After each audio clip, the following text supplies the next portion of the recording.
RN Ravi அவர்களை உச்ச நீதிமன்றம் கடுமையாக கண்டித்துள்ளது. தமிழகத்தில் உள்ள பல்கலைக்கழகங்கள் பூர்ண சுதந்திரம் பெற்றிருக்கின்றது. உச்ச நீதிமன்றம் கண்டித்திருக்கின்ற RN ரவி தொடர்ந்து மக்கள் விரோதமாக செயல்பட்டவர். மீண்டும் தமிழ்நாட்டில் இருந்தால் தொடர்ந்து இதே போக்கிலே செயல்படுவார். தமிழ்நாட்டினுடைய ஆளுநருடைய எதேச்சதிகார போக்கிற்கு உச்ச நீதிமன்றம் சவுக்கடி கொடுத்திருக்கிறது என்பது வரவேற்கக்கூடியது.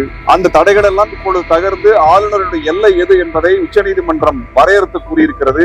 இது மாநில உரிமைக்கு கிடைத்த ஒரு மிகப்பெரிய வெற்றி. அந்த வெற்றியை தமிழ்நாடு அரசு, திமுக அரசு பெற்றிருக்கிறது என்பது வரவேற்பிற்குரியது.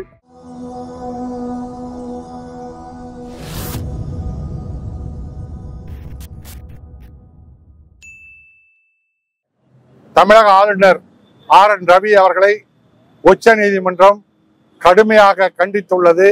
அரசியல் சட்டத்துக்கு எதிராக ஆளுநர் ரவி செயல்படுகிறார் என்று வெளிப்படையாக உச்ச நீதிமன்றம் ஆளுநரை இன்றைக்கு கண்டித்திருக்கின்றது. மாநில அரசுகள் நிறைவேற்றுகின்ற மசோதாக்களை ஒரு மாதத்திற்குள் அனுமதிக்க வேண்டும் அல்லது 3 மாதத்தில் அதை தீர்மானிக்க வேண்டும். இப்படி கிடப்பிலே போட்டு வைத்திருக்க கூடாது என்று இன்றைக்கு தீர்ப்பளித்ததோடு மட்டுமல்லாமல் அந்த 10 தமிழ்நாட்டு மக்கள் நலன் சார்ந்த அந்த மசோதாக்களை உச்ச நீதிமன்றமே தன்னுடைய தனி அதிகாரத்தை, அரசியல் சட்டம் வழங்கி இருக்கக்கூடிய தனி அதிகாரத்தை பயன்படுத்தி இன்றைக்கு அந்த மசோதாக்களுக்கு அனுமதி வழங்கியிருக்கின்றது. அப்படி அந்த மசோதாக்களுக்கு அனுமதி வழங்கப்பட்டதால் உடனடியாக தமிழகத்தில் உள்ள பல்கலைக்கழகங்கள் பூர்ண சுதந்திரம் பெற்றிருக்கின்றது. RN ரவி பல்கலைக்கழகங்களை முற்றிலுமாக ஒரு காவி கல்வி நிலையமாக மாற்றுகின்ற முயற்சியை தொடர்ந்து செய்து கொண்டிருந்தார். தன்னுடைய போக்குக்கு கல்வியை கொண்டு செல்ல முயற்சித்தார். தமிழக மக்களால் தேர்ந்தெடுக்கப்பட்ட ஒரு அரசு, அந்த அரசு தன்னுடைய கொள்கை வழி செயல்படுத்த முடியாமல் தடுக்கின்ற வழியிலே RN ரவி இதுவரை செயல்பட்டார். இதையெல்லாம் இன்றைக்கு உச்ச நீதிமன்றம் கண்டித்து தடுத்திருக்கின்றது. இந்த உச்ச நீதிமன்றம் கொடுத்த தீர்ப்பால் தமிழ்நாடு மட்டுமல்ல, இந்தியா முழுவதும் உள்ள மாநிலங்கள் முழு உரிமை இந்த பெற்றிருக்கக்கூடிய தன்மை ஏற்பட்டிருக்கின்றது. இதற்காக இப்படி உச்ச நீதிமன்றம் கண்டித்திருக்கின்ற RN ரவி தொடர்ந்து மக்கள் விரோதமாக செயல்பட்டவர்.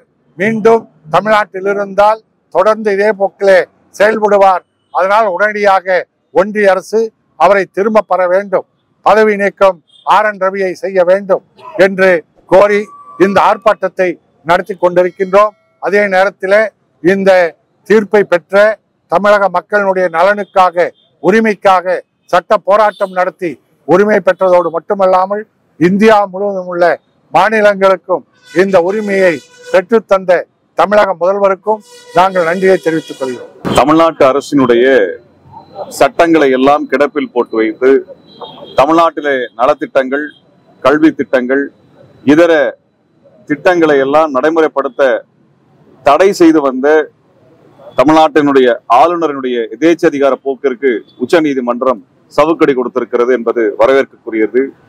தமிழ்நாடு மட்டுமல்லாமல் கேரளா, தெலுங்கானா உள்ளிட்ட பாரதிய ஜனதா கட்சி ஆளாத மாநிலங்களில் எல்லாம் ஆளுநர்கள் மாநில அதிகாரத்திற்குள் தலையிட்டு மக்களால் தேர்ந்தெடுக்கப்பட்ட ஆட்சி செயல்படாத வகையில முடக்குகின்ற வேலை செய்து வந்தார்கள். தமிழ்நாட்டிலும் பல்வேறு திட்டங்கள் முடங்கி போயிருந்தன. மிக குறிப்பாக தமிழ்நாட்டினுடைய கல்வி கட்டமைப்பின் மீது பாரதிய ஜனதா கட்சி தொடர்ச்சியாக தாக்குதல் நடத்தி வந்தது. நமக்கான கல்வி நிதியை வழங்குவதில் தடை ஏற்படுத்துவதிலிருந்து, நீட் சட்டத்தை நம் மீது திணிப்பதிலிருந்து ஆரம்பித்து பல்கலைக்கழகங்களை கட்டுப்படுத்துவது என்று தொடர்ச்சியாக செய்து வந்த அந்த போக்கு என்பது தமிழ்நாடு கல்வியில் உயர்ந்து நிற்கிறது. அந்த உயர்வினை தடுக்கின்ற வகையில் தான் பாரதிய ஜனதா கட்சி நடந்து வந்தது. அதற்கு ஏற்ற வகையிலே தமிழ்நாட்டினுடைய ஆளுநர் ரவி அவர்கள் தொடர்ச்சியாக பல்வேறு முட்டுக்கட்டைகளை இட்டு வந்தார். அந்த தடைகள் எல்லாம் இப்பொழுது தகர்ந்து ஆளுநருடைய எல்லை எது என்பதை உச்ச நீதிமன்றம் வரையறுத்து கூறியிருக்கிறது. இது மாநில உரிமைக்கு கிடைத்த ஒரு மிகப்பெரிய வெற்றி. அந்த வெற்றியை தமிழ்நாடு அரசு, திமுக அரசு பெற்றிருக்கிறது என்பது வரவேற்பிற்குரியது. இது தமிழ்நாட்டிற்கு மட்டுமல்லாமல் இந்திய அளவில் இருக்கக்கூடிய அனைத்து மாநிலங்களுக்குமான உரிமையை பயன்படுத்துகின்ற வகையில் அந்த ஆளுநர்களை, அவருடைய எதேச்சதிகாரத்தை கேள்வி கேட்கக்கூடிய ஒரு துணிச்சலை இந்த தீர்ப்பு வழங்கியிருக்கிறது. அந்த வகையில இது வரலாற்று சிறப்புமிக்க தீர்ப்பு. இந்த வகையிலே தமிழ்நாட்டினுடைய ஆளுநர் உடனடியாக பதவி நீக்கம் செய்யப்பட வேண்டும். அந்த ஆளுநர் தமிழ்நாட்டிலிருந்து வெளியேற்றப்பட வேண்டும் என்பது மக்களுடைய கோரிக்கை. அது விரைவில் நிறைவேறும் அல்லது நிறைவேற்றுகின்ற வகையில் மக்கள் இயக்கங்கள் போராட்டத்தை மேற்கொள்ளும் என்பதை இச்சமயத்தில் நாங்கள் தெரிவித்துக் கொள்கின்றோம்.